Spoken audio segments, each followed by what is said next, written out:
నమస్తే. అనసూయ వర్సెస్ శివాజీ. గత కొన్ని రోజులుగా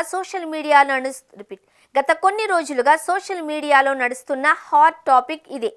ఒక డ్రెస్సింగ్ కామెంట్తో మొదలైన ఈ రచ్చ రోజుకో మలుపు తిరుగుతూ సాగింది. అసలు ఇందులో న్యాయం ఎవరి వైపు ఉంది, చివరికి ఎవరు గెలిచారు అని ఆరా తీస్తే ఆసక్తికరమైన నిజాలు బయటపడుతున్నాయి. పైకి ఇది ఆత్మగౌరవం పోరాటంలా కనిపిస్తున్నా లోపల జరుగుతున్న తంతు వేరు అని నెటిజన్లు అభిప్రాయపడుతున్నారు. నిజానికి ఈ ఎపిసోడ్లో అనసూయ గెలవలేదు, అలా అని శివాజీ కూడా గెలవలేదు అని అంటున్నారు. ఇద్దరు తమ సోషల్ మీడియా అకౌంట్ల ఎంగేజ్మెంట్ పెంచుకోవడంలో మాత్రం సక్సెస్ అయ్యారు అని, ఇద్దరికి ఫాలోవర్స్ పెరిగారు, రీచ్ పెరిగింది అంటున్నారు. జనాలకు బోర్ కొడుతున్నా సరే ఈ ఇష్యూను ఇంకా డ్రాగ్ చేయడం వెనుక అసలు కారణం ఇదేనని నెటిజన్లు ఫిక్స్ అయ్యారు. ఇదంతా ఒక మ్యూచువల్ బెనిఫిట్ డ్రామాలా ఉంది అనే కామెంట్స్ వినిపిస్తున్నాయి. ఇక ఈ మంటల్లో చలి కాచుకోవడానికి వచ్చిన మూడో వ్యక్తి యూట్యూబర్ అన్వేష్. ఒకప్పుడు మంచి ట్రావెల్ బ్లాగర్గా పేరు తెచ్చుకున్న అన్వేష్ ఈ మధ్య కాలంలో తన గ్రాఫ్ పడిపోవడంతో ఆందోళనలో ఉన్నట్లున్నాడు. కొత్త ఫాలోవర్స్ రాకపోగా ఉన్నవాళ్లు తగ్గుతున్నారు. దీంతో ఎలా అయినా మళ్లీ ట్రెండింగ్లోకి రావాలి అనే అత్యుత్సాహంతో ఈ వివాదంలో తలదూర్చాడు. కానీ అది కాస్త రివర్స్ అయింది. లాజిక్తో మాట్లాడాల్సింది పోయి నోటికొచ్చినట్లు బూతులతో విరుచుకుపడడంతో అన్వేష్ పై తీవ్ర వ్యతిరేకత వచ్చింది.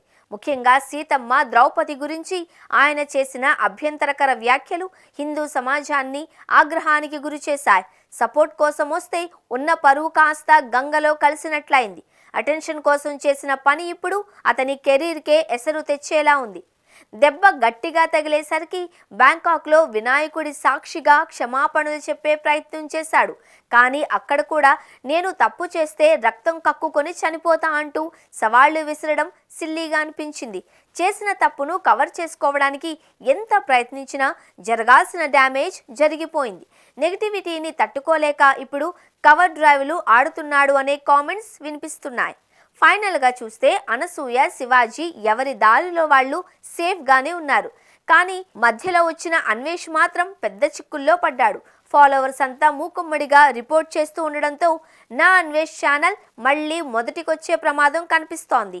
సోషల్ మీడియాలో క్రేజ్ కోసం హద్దులు దాటితే ఫలితం ఎలా ఉంటుందో అన్వేష్ ఎపిసోడ్ ఒక ఉదాహరణగా మిగిలిపోనుంది అని నెటిజన్లు హెచ్చరిస్తున్నారు. ఒక అభిప్రాయం ఉన్నప్పుడు దాన్ని అర్థమయ్యేలా చెప్పాలి, కానీ బూతులతో ఇష్టం వచ్చినట్లు మాట్లాడితే తగిన గుణపాఠం చెబుతాము అని హిందూ సంఘాలు హెచ్చరిస్తున్నాయి. ఇప్పటికే పోలీస్ స్టేషన్లో కేసులు కూడా నమోదవుతున్నాయి. ఎప్పటికైనా అన్వేష్ ఇండియాకు వస్తాడు కదా, అప్పుడు అతనికి తగిన కౌంటర్ ఇస్తాము అని మరికొందరు అంటున్నారు.